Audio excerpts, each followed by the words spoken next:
Ընկերներ, ողջույն։ Զրուցակիցս լինելու է անվտանգային քաղաքականության հետազոտական կենտրոնի ղեկավար Արեգ Քոչինյանը։ Բարև ձեզ։ Հիմա սպասենք Արեգը միանա ու սկսենք մեր զրույցը։ Բարև ձեզ, լսում եք ինձ։ Մեկ վայրկյան, Արեգ։ Արեգ, լսում ես մեզ։ Ինձ լսում եք։ Շատ դժվարությամբ միատել որ խոսեք։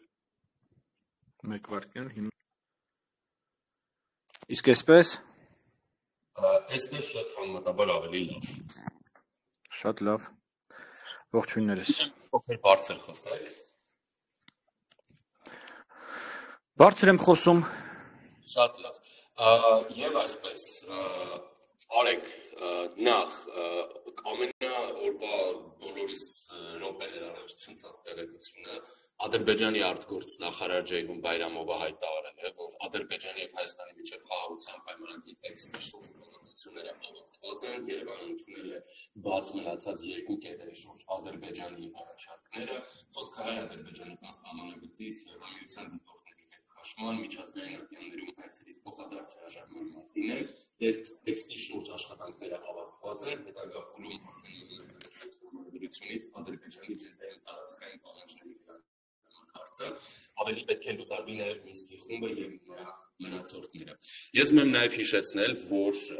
երեկ Արեգ Քոչինյանի Թելեգրամյան ալիքում, Գուրեվեսնիկում, իդեպ անպայման բաժանորդագրվեք այդ Թելեգրամյան ալիքին, որի հողում ես տեղադրելու եմ այս զրույցի բաժնում,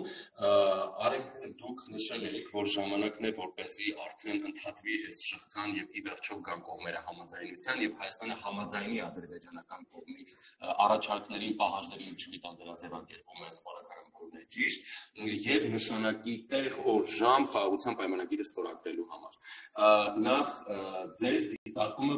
այսպես ասեմ, ոչ միանշանակ ընդունվեց եւ այսօր արդեն տեղեկություն է հրապարակում Ադրբեջանը, որ Հայաստանը համաձայնել է։ Սա զուգադիպություն է թե կանխատեսում մեկ հարց եւ ինչ հասկանանք այս տեղեկությունից, հա, որովհետեւ հիմա որ հետևում ես ցանցերին, մի մասը շոկի է ենթարկվել եւ խոսում է սա անթույլատրելիության մասին, մի մասն էլ կարծում է, որ դա այլ տարբերակ Հայաստանը չի ունեցել։ Շնորհակալություն շատ, պարոն Ոսկանյան։ Նախ սկսեմ վերջին հարցից, ոչ տեղեկություն է, ոչ գուշակություն, պարզ վերլուծություն է։ Եվ մի քիչ նաև չեմ հասկանում այն մարդկանց, ովքեր շոկի են ենթարկվել, որովհետև անցնող ամիսների ընթացքում զարգացումները ակնհայտորեն բերում էին այս ուրեմն հանգրվանին եւ վերջին օրերի մեդիա այսպես շարժնել եթե ուշադրություն դարձնեիք այնտեղ կառավարության նիստի ժամանակ բավականին տևական ժամանակ եղավ քննարկում չլուսաբանվող, հետո եղավ հայտարարություն, որ վարչապետը հանդիպել է ԿՊ ֆրակցիայի հետ, ընդ որում հայտարարվեց նաև թե ինչ թեմայով, բանակցությունների թեմայով, այսինքն շատ ակնհայտ էր, որ ուրեմն process-ը մտել է իր եզրափակիչ փուլ, նաև այն փաստը, որ հայկական կողմը երկար ժամանակ ուրեմն սպասելուց հետո ստացավ ադրբեջանական կողմի առաջարկությունները, որից հետո ամենը 2 օրվա ընթացքում նույնիսկ ոնց որ ավելի քիչ ժամանակահատվածում պատասխանեց այդ առաջարկություններին, այս ամեն ինչը շատ ակնհայտ էր դարձնում, թե ինչի մասին են վերջին փուլում այլևս այս բանակցությունները։ Նաև մենք բոլորս ցերետ գիտեինք, որ 2 կետ է մնացել, նաև գիտենք այդ 2 կետը իրանից ինչ է ներկայացնում։ Եվ այստեղից մի հատ շատ կարևոր դիտարկում։ Այն ես տեսնում եմ, որ մարդկանց մոտ այդ շոկը, ինչ-որ պանիկա է վերածում, թե այ վաղը ԵՄ դիտորդները սահմանից դուրս են գալուց եւ վաղը ուրեմն բոլոր դատական հայցերը հետ են կանչում։ Տեսեք, ըստ էության, այո, կա համաձայնեցված տեքստ, բայց այդ տեքստը այս պայության դեռևս չի ստորագրվում, դեռևս չի վավերացվում, հետո համանդրական դատանի կողմից, այսինքն միջև վավերացումը ՍԴ-ի կողմից այնտեղ հաստատվում է, հետո վավերացվում է, հետո ուժի մեջ է մտնում, այսինքն սա բավականին մի հատ երկար process է, որից հետո նոր մենք առիթ ենք ունենալու խոսալ թե ԵՄ դիտորդական առաքելության սահմանից հետ քաշելու իրենց այդ բարեկությունը բուն սահմանին այլևս չանցկացնելու եւ թե դատական գործերի մասին, այսինքն այս պահի մասին չի խոսքը նրա մասին է, որ այո, տեքստը համաձայնեցված է, բայց այդ տեքստը դեռ պետք է ստորագրվի, դեռ պետք է ՍԴ-ի կողմից ճանաչվի սահմանադրական, ուրեմն հետո վավերացվի եւ մտնի ուժի մեջ։ Այս այդ մասով։ Նաեւ շատ կարեւոր մի բան, ուրեմն ԵՄ դիտորդական առաքելությունը ես չեմ կարծում, որ պետք է լքի Հայաստանը, ես ինչքան հասկանում եմ, այստեղ խոսքը գնում է բացառապես սահմանի մասին, սահմանին այսպես անմիջական սահմանամերձ հատվածի մասին, մենք ես կարծում շատ այլ ուրեմն բաներ կունենան, գաղափարներ կունենան, թե ԵՄ-առաքելությունը Հայաստանում ինչով կարող է զբաղվել, այդ թվում նաև անվտանգության կամ այսպես ասենք առաջին հերթին անվտանգության համատեքստում։ Եվ վերջապես ուրեմն ինչ վերաբերվում է ինչու Հայաստանը գնաց սրան, ինչու Հայաստանը համաձայնվեց այս կետերին, իրականում ես կարծում եմ, որ սա պետք է նույնիսկ ավելի շուտ անել, որովհետև վերջին մի քանի ամիսներին ըստ էության բանակցությունները դրա մասին էր, որ այդ նույն երկու կետը այսպես տարբեր խմբագրություններով գրում էին, ուղարկում են իրանք ջնջում էին, ուղարկում են մեզ, մենք ջնջում ենք, ուղարկում ենք իրանք, եւ այդպես շարունակաբար գնում էր, ինչքանով որ ես հասկանում եմ, process-ը մոտապես դրա մասն է, այսինքն գրել, ջնջել, եւ այդ շղթան պետք է կտրվել ինչ որ պահի, իսկ հաշվի առնելով թե գլոբալ իրավիճակի ապակայունացումը, իսկ ես ուզում եմ հիշեցնել բոլորին, որ գլոբալ իրավիճակի ապակայունացումը նաև որոշակի առումով էժանացնում է կամ այսպես ասենք հնարավոր է դարձնում էսկալացիան հարավային Կովկասում, ինձ թվում է ոչ ոք չի մոռացել 2022 թվականը եւ ինչպես հնարավոր եղավ կայունացնել իրավիճակը 2022 թվականին, հիմա այդ հանգամանքները, որոնք կայունացրել էին իրավիճակը 22-ին կամաց մաշվում էին, այսպես ասենք, սա առաջինը եւ երկրորդը մենք ես կարծում եմ դες այդ պետք է նաեւ ֆիքսենք, որ այս պայծրությամբ այս ոչ խաղաղություն, ոչ պատերազմ իրավիճակը ավելի շատ զրատարես Ադրբեջանին, քան Հայաստանին, որովհետեւ քանի դեռ ոչինչ չի փոխվել, օրինակ հայ-թուրքական սահման չի բացվել, Հայաստանը, չգիտեմ, ԵԱՏՄ-ի փոխարեն այլ ավելի իրեն համար կարևոր եւ հարմար տնտեսական ինտեգրացիոն գործընթացների մեջ կամ ուղղակի երկկողմ հարաբերությունների մեջ չի մտել, մեր տնտեսությունը այլ տեմպերով չի զարգանում, մենք ոչ միայն հետ ենք մնում, այլ նաև շարունակում ենք հետ մնալ Ադրբեջանից մեր զինվածությամբ, մեր կարողություններով ու այս վիճակը ընդհանուր առմամբ Ադրբեջանի համար վատ վիճակ չի։ Այնպես որ այդ բանն էլ է պետք հաշվի առնել, որ այո, որ ես տեսնում շատեր ասում են ուժեղանանք, ուժեղ դիրքից խոսենք, հա, Ադրբեջանի հետ, այնպես չի, որ Ադրբեջանը այնտեղ միտեղ քնած նստած է, սպասում է թե մենք երբ ենք ուժեղանալու, այս պայծրությամբ տենդենսները եւ այդ ուժեղացման արագությունները առանց ոչինչ փոխելու, առանց ոչ մի, այսպես ասեմ, ընթացիկ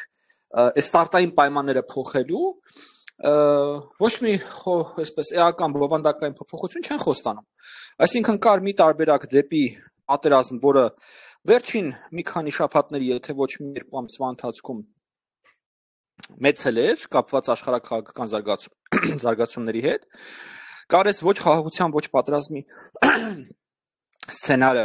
որը որ ինչպես ես նշեցի, հա, այս պայծրությամբ ամենահավանական սցենարներ եւ դեռևս եւ կա խաղաղության սցենարը, որին հասնելու համար այո պետք է գնալ ուրեմն նման զիջումների եւ նման որոշումների ուղղությամբ։ Պարոն Քոչմյան, տեսեք, ադրբեջանական կողմը ասում է խաղաղության պայմանագրի տեքստը համաձայնեցված է ամբողջությամբ եւ սպասում են Հայաստանի կողմից համադրությունը փոխելուն եւ Մինսկի խումբը լուծարելուն։ Տպավորություն չի ստեղծվում, որ նույնիսկ այդ երկու հոդվածների հարցում, որ հայկական կողմը համաձայնում է, անում է այդ զիջումները, չի երաշխավորում, որ պաշտոնական Բաքուն պայմանագիրը ստորագրելու է, այսինքն եւս երկու հարց, որ հիմա Հայաստանի համաձայնությունից հետո ապագայում էլի չստորագրի այդ խաղաղության պայմանագիրը, ասի միջև համադրությունը չփոխի, Մինսկի խումբը մեր հետ միասին հայտ չներկայացնի լուծարելու ոչ մի պայմանագիր։ Շատ ճիշտ եք ասում, Ժիրայր, եւ այստեղ շատ կարեւոր է, թե ինչպիսին է այս իրավիճակի զարգացումից հետո, երբ որ ըստ էության խաղաղության պայմանագիրը պատրաստ է եւ ըստ էության նաև ես հիմա կարծում եմ Հայաստանը պետք է նաև հայտարարի, որ սպասում է կամ ակնկալում է Ադրբեջանի պատասխանին, թե տեղը եւ ժամը որտեղ են հավաքվում, որ խաղաղության պայմանագիրը ստորագրի։ Ես կարծում եմ նաև այդ հայտարարությունը հիմա Հայաստանը պետք է անի։ Իդեպ իմիջիայլոց մի հատ բան, որ մի քիչ սոլիդ չէր եւ ջենտլմենական չէր հակառակ կողմի պահվածքը միակողմանի հայտարարություն անելու էլի, սովորաբար նման պայմաններում, երբ որ տեքստերը համաձայնեցվում են, համատեղ հայտարարություն, մի քիչ այսպես մեծի պես չի իրան բայել հակառակ կողմես առումով։ Բայց վերադառնալով ձեր բուն հարցին, այստեղ շատ կարևոր է, որ այլևս դիրքավորումը հետեւյալն է. Հայաստանը համաձայնվել է ստորագրել ուրեմն Ադրբեջանի պայմաններով խաղաղության պայմանագրի, հիմա Ադրբեջանը չի գալիս խաղաղության պայմանագրի ստորագրելու։ Սա շատ կարևոր դիրքավորում է, սա շատ կարևոր ուրեմն այսպես բանակցային դիրք է, որը ոչ միայն մեր օրինակ արևմտյան գործընկերների հետ կոմունիկացիայում մենք հիմա պարտավոր ըստ էության օգտագործել, այլ նաև Թուրքիայի հետ մեր կոմունիկացիայում։ Հիմա ստեղծվել է իրավիճակ, դե դուք բոլորդ հիշում եք, չէ՞ որ ըստ էության անթաքույց թուրքական կողմը ասում էր, պետք է Հայաստանը Ադրբեջանի հետ խաղաղություն ստորագրի, դե հետո մենք գնանք առաջ հայ թուրքական կարգավորման գործընթացում։ Հիմա Հայաստանը համաձայնվել է ստորագրել հենց Ադրբեջանի առաջարկած խաղաղության պայմանագիրը։ Ադրբեջանը երի չի գալիս ստորագրել խաղաղության պայմանագիրը։ Սա շատ կարևոր ուրեմն այսպես ասենք զարգացում է եւ Ադրբեջանի դիրքավորումը այս զարգացման մեջ ես կարծում Հայաստանը հիմա պետք է լավագույնս գործիքավորի եւ օգտագործի։ Գիտեք, ընդհանրապես միջազգային հարաբերությունում չեն լինում հրաշքներ, չի լինում որ մի հատ ուրեմն հայտարարությամբ կամ մի հատ ձեռքբերմամբ այսպես սա խնդիրներ լուծվեն, բոլոր հարցերը լուծվեն, դες բան բնականաբար չի լինում։ Եվ ցանկացած զարգացում դրական կամ բացասական է կախված նրանից, թե դու դա ոնց ես օգտագործում։ Այ հիմա այս հանգրվանը հասնելուց հետո ամենակարևոր հարցը նա է, թե ոնց ենք մենք այս հանգրվանը կարողանալ օգտագործել։ Ոնց ենք մենք սա օգտագործելու Բրյուսելում, Վաշինգտոնում, Անկարայում եւ մի շարք այլ մայրաքաղաքներում մեր դիրքերը ուժեղացնելու եւ Ադրբեջանին կառուցողական դաշտ բերելու տեսանկյունից։ Անկոչնիան հիմա ես մի քանի թեմաներ, որ դաշտում այս համատեքստում խոսում էին անթույլատրելիության մասին համաձայնելու եվրադիտորդներին հենց սահմանից ետ քաշելու կամ դուրս բերելու, հիմա չգիտեմ հայկական կողմը ինչպես է մեկնաբանելու եւ իրավական հայցերից հրաժարումը առաջին դեպքում ասում են որ դա զսպող առանցքային նշանակության գործոն է հաշվի առնելով ձևավորվող Եվրամիության նոր անվտանգային համակարգը նաեւ երկրորդի դեպքում եթե Հայաստանը հրաժարվում է այդ իրավական հայցերից հետո եկեք հաթաթ անենք, էլի, քանի որ դրանք այսպես շատ կարևոր թեմաներ են, առանձին դրանք անենք։ Եկեք սկսենք ԵՄ դիտորդական առաքելությունից։ Նախ նորից եմ ուզում կրկնել, որ այստեղ խոսքը չի գնում ԵՄ դիտորդական առաքելությունը հիմա սահմանից հետ քաշելու մասին, խոսքը գնում է խաղաղության պայմանագիրը ստորագրելու եւ վավերացնելու դեպքում ԵՄ դիտորդական առաքելությունը սահմանից հետ քաշելու մասին։ Հիմա խաղաղությունը շատ ավելի մեծ ուրեմն երաշխիք է անվտանգության եւ կայունության, քան այդ ԵՄ դիտորդական առաքելությունը։ Մարդիկ ոնց որ պրեմիում փաթեթը ուզում են փոխեն լայթ փաթեթով, հասկանում եք, տենց չի։ Դա շատ ավելի լուրջ փաթեթ է, շատ ավելի կարևոր ձեռքբերում է, քան այդ ԵՄ դիտորդական առաքելությունը։ Երկրորդը, ես նույնպես եմ ուզում կրկնել այդ միտքը, որ որևէ մեկը չի ասում, որ ԵՄ դիտորդական առաքելությունը պետք է լքի Հայաստանը։ Եվ նաեւ պետք է հələ հասկանալ, ինչ է նշանակում սահման։ Օրինակ, եթե ԵՄ դիտորդական առաքելությունը սահմանից 1 կիլոմետր հետ է կանգնում, արդյոք դա դեռևս սահման է։ Իսկ եթե 3 կիլոմետր է հետ կանգնում, դա դեռևս սահման է եւ այլն։ Այսինքն այդտեղ դեռ շատ հարցեր կան քննարկելու, պարզելու, պարզաբանելու, բայց ես բացարձակապես համաձայն չեմ ամենա այսպես հորետեսական մեկնաբանություններին, այլ որպես վաղը ԵՄ դիտորդները գնալու են Զվարթնոց ցուցահանդեսական դերից թռնեն գնան Հայաստանից։ Այդ չեմ կարծում, թե դա այդ սցենարը ընդհանրապես լուրջ է քննարկել է։ Ինչ վերաբերվում է նոր ձևավորվող ԵՄ պաշտպանական կարողություններին եւ այլն, այդ խոսակցությունը իրականում բացարձակապես կապ չունի ԵՄ դիտորդական առաքելության խոսակցության հետ։ Այդ խոսակցությունը իրականում կապ ունի Հայաստանի ՀԱՊԿ անդամակցության հետ։ Մի թեմա, որի շուրջ դուք իմ դիրքորոշումը գիտեք, շատ վաղուց գիտեք, Հայաստանը պետք է լքի ՀԱՊԿ եւ ես կարծում նաեւ հիմա այս նոր ձևավորվող խոսակցության մեջ Հայաստանը պետք է կանգնի դրա հենց ակունքներում եւ մանավանդ հաշվի առնելով, որ այդ խոսակցության ֆլագմանը, այսպես ասենք, առաջատարը մեր մտերիմ դաշնակից Ֆրանսիան է։ Պարոն Քոչունյան, եթե Հայաստանը համաձայնում է օրինակ սահմանից այդ դիտորդներին հեռացնել, բայց 1 կիլոմետր խորքում պահել, 3 կիլոմետր խորքում պահել, այս զիջումների տրամաբանությունը չի հուշում, որ վաղն այդ դիտորդներին այո ճանապարհը Ձեր ձայնը կտրվեց։ Ասում եմ, եթե համաձայնում է Հայաստանը սահմանից դիտորդներին հանել, եւ հիմա 1 կիլոմետր խորքում 3 տանում բայց ամենայնիվ այս ադրբեջանական առաջարկներին ասենք համաձայնությունները չի ենթադրում, որ ինչ որ փուլում են կհամաձայնի օրինակ Ադրբեջանի այն պահանջին, որ առհասարակ դիտորդներ չտեղակայված չլինեն։ Դե Ժիրայր, հիմա եթե դուք ինձանից ինչ որ երաշխիքներ եք ակնկալում, բնականաբար որևէ մեկը որևէ երաշխիք չի կարող տալ որևէ բանակցային գործընթացի վերաբերյալ, ընդհանրապես միջազգային հարաբերությունները երաշխիքների մասին չի։ Ասեմ ձեզ ավելին, կար Բուդապեշտի համաձայնագիր, որտեղ Ռուսաստանը եւ Միացյալ Նահանգները Ուկրաինայի տարածքային ամբողջականության երաշխավորն էին, այնտեղ էլ երաշխիքները տվել էին, ու դա ինչով ավարտվեց ուկրաինացիների համար։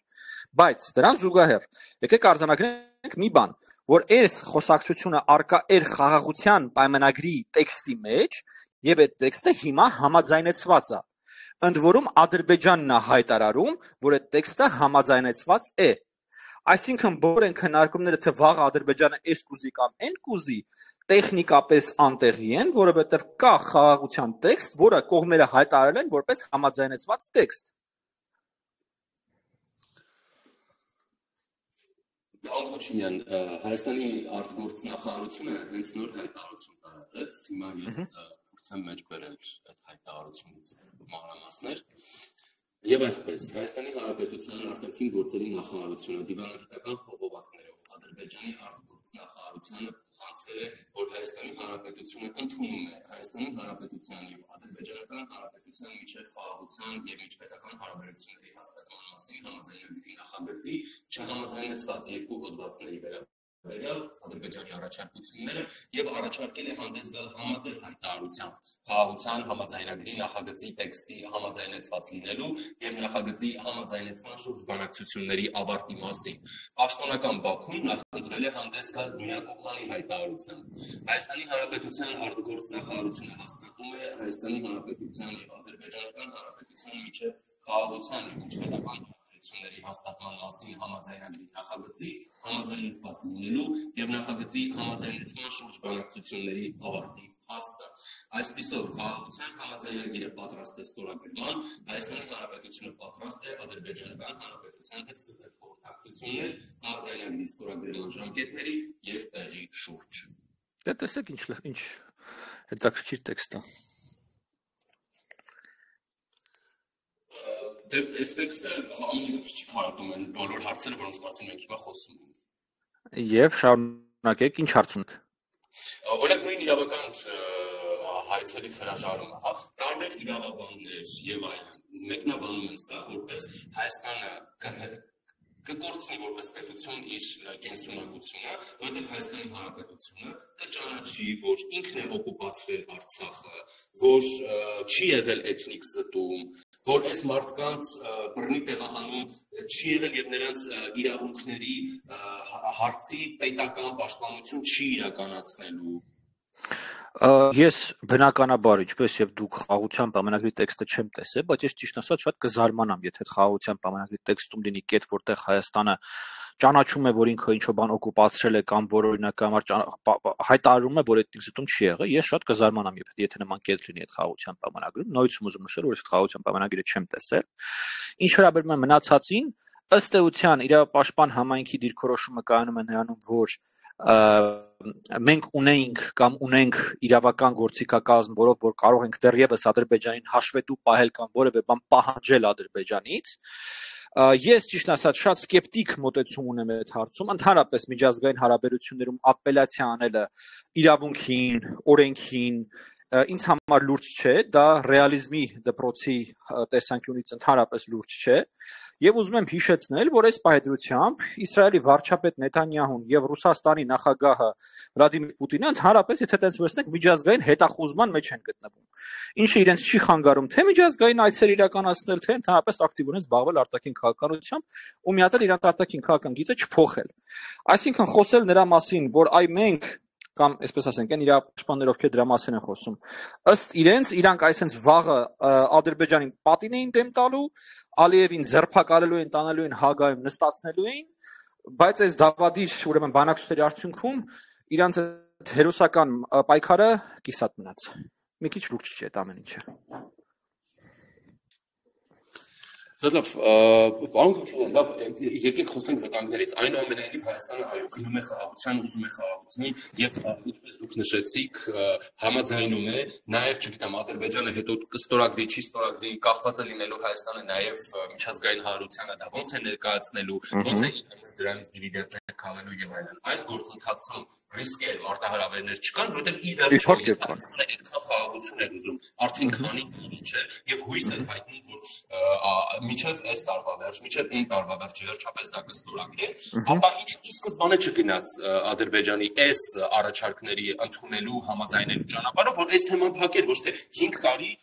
ամեն տարի ամենամիս հույս հայտնելով եւ այդ առաջարկները։ Այս վերջին հարցը միջարու շատ լավ հարց եք բարձրացնում, եւ այդ հարցը կապված է աշխատել կարողանալու,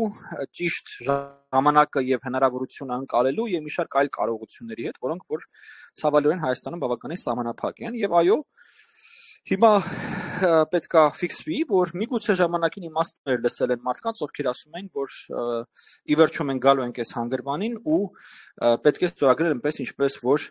կա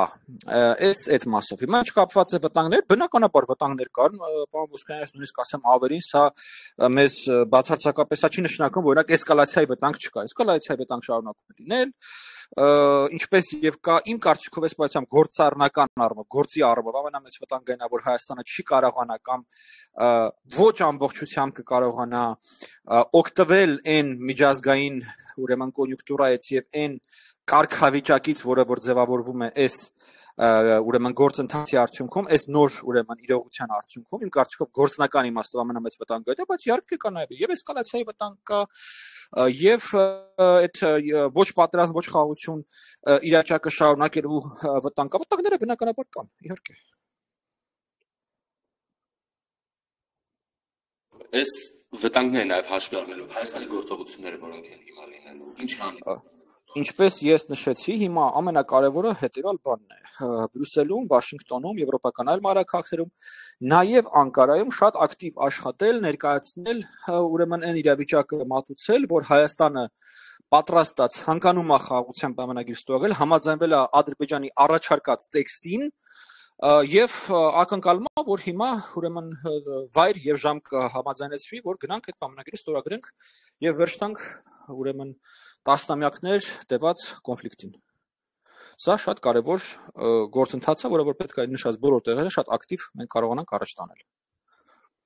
Շատ լավ, դուք քանի որ խոսում եք տարբեր մայրաքաղաքների մասին, այդ թվում եւ Վաշինգտոնի, այստեղ մեզ լսողներից մեկը մի հարց ունի, թե այս համատեքստում էլի հարցը դիտարկենք, ինչպես եք պատկերացնում Հայաստանի եւ ԱՄՆ-ի հետագա հարաբերությունները, ԱՄՆ-ի նոր վարչակազմի հետ, նրանց հրապարակային հայտարարությունների, գործողությունների համատեքստում, այդ թվում Ռուսաստանի վերաբերյալ, Ուկրաինայի վերաբերյալ, իր դաշնակիցների վերաբերյալ, կոնկրետ Եվրամիության վերաբերյալ, ինչպիսի վարքագիծ է օրինակ կիրառվելու Միացյալ Նահանգների կողմից Հայաստանի նկատմամբ եւ Հայաստանի ու ԱՄՆ-ի հետ կնքված ռազմավարական խարտիան որքանով է գործելու եւ Հայաստանի համաձայնությունը Ադրբեջանի առաջարկներին եւ արդեն բուն ստորագրմանը դինալու գործընթացը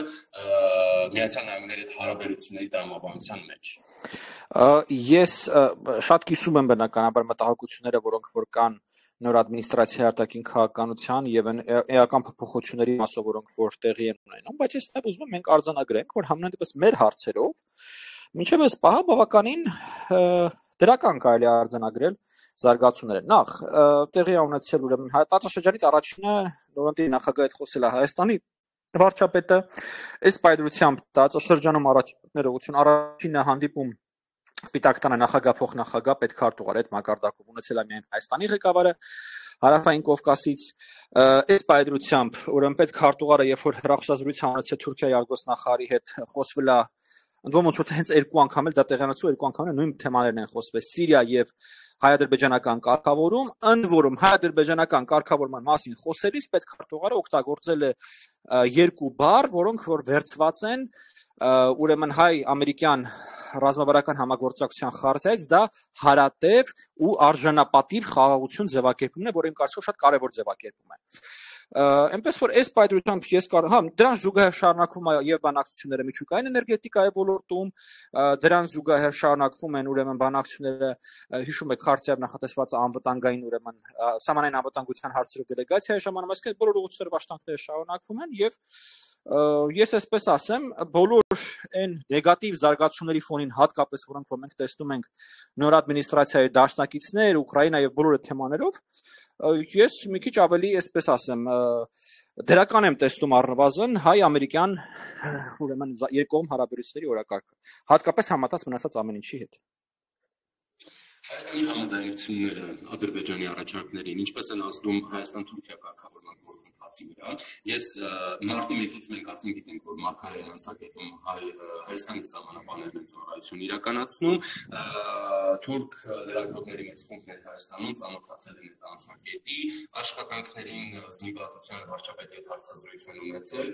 որի բովանդակությունը դեռ չկա, եւ ազգային ժողովի փոխնախագահի հայ-թուրքական կարգավորման գործընթացի բանագնաց Ռուբինյանի հետ են հարցազրույց ունեցել, որ ասել է, որ չկա որևէ արդյունք, որպեսզի հարաբերությունները չկարգավորվեն ու սահմանը չբացվի, Էրդողանի ես վերջերս շատ հաճախակի ռեժիմով պետք է խաղաղությունը հաստատվի, կայունություն լինի, չգիտեմ, տարածաշրջանը բարգավաճի եւ այլն։ Հայաստանի համաձայնությունը ինչպես է անդրադառնում Հայաստան-Թուրքիա կարգավորման գործընթացը։ Ես կարծում եմ դա օրվա ամենամեծ հարցերից մեկն է։ Ներողություն, հա։ Ես կարծում եմ դա օրվա ամենամեծ հարցերից մեկն է եւ եթե նկատեցիք իմ պատասխանի մեջ ես մեկ անգամ չէր որ նշեցի, որ հիմա հենց այն պահն է, որ Հայաստանը պետք է շատ ակտիվորեն աշխատի, ի թիվս բազմաթիվ մարակախներ, որոնք ես նշեցի, նաեւ Անկարայի հետ այս իրողությունը ներկայացնելու համար։ Եվ ես կարծում եմ, որ կա հնարավորություն, դա իմ կարծիքով այս պայության միջազգային հարաբերությունների տրամաբանության մեջ հնարավորի սահմանի մեջ է, որ դա բավականին էական ազդեցություն կունենա հայ-թուրքական կարգավորման գործընթացի process-ի վրա։ Պարոն Քոչինյան, վերջին հարցը էլի, եթե կարելի է։ Համաձայնում է, որ գնում են, չգիտեմ, օրը ժամը նշանակում են, ստորագրում են այդ պայմանագիրը եւ այլն, դրանից հետո կարծես թե արդեն այդ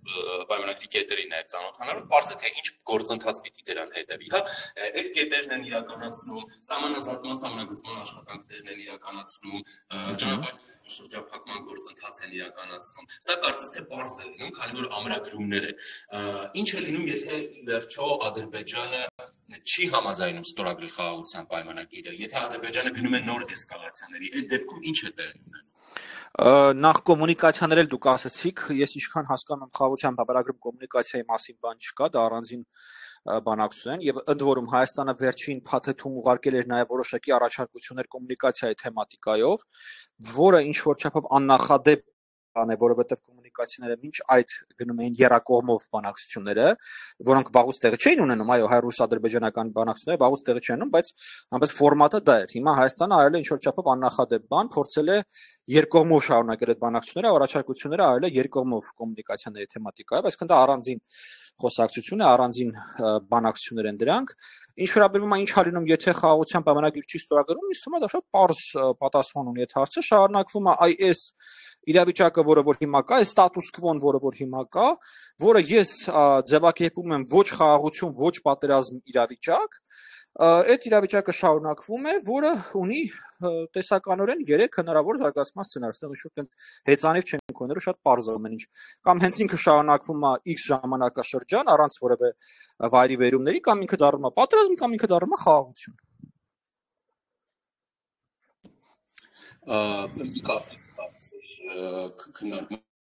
Պարոն Ոսկանյան, բայց եկեք վերջին հարցը։ Որ Ադրբեջանը չի ստորագրել այնուամենայնիվ խաղաղության պայմանագիրը, որովհետև Ադրբեջանը տեսնելու է պարբերաբար հնարավորություն Հայաստանից էլի նոր զիջումներ կորզելու։ Սա մեկ հարց է, որպես վերջին, եւ Թուրքիայի համատեքստում էլի մեծ լսողներից մի հարց, հավանական որքան եք համարում, որ Թուրքիան կարող է ճնշել Բաքվին ստորագրելու այն։ Առաջինի մասով այս ամեն ինչի զուգահեռ կամ նույնիսկ այսպես ասեմ, այս ամեն ինչից անկախ Հայաստանը ունի, կարծում եմ, թիվ 1 իր արչև առաջնահերթություն, դա է իր դիմադրունակության մակարդակի ավելացումն է, ինքնապաշտպանական կարողությունների ավելացումն է, որը որ ես անձամբ ինքս էլ մի անգամ չի որ համարել եմ բացարձակ առաջնահերթությունը Հայաստանի,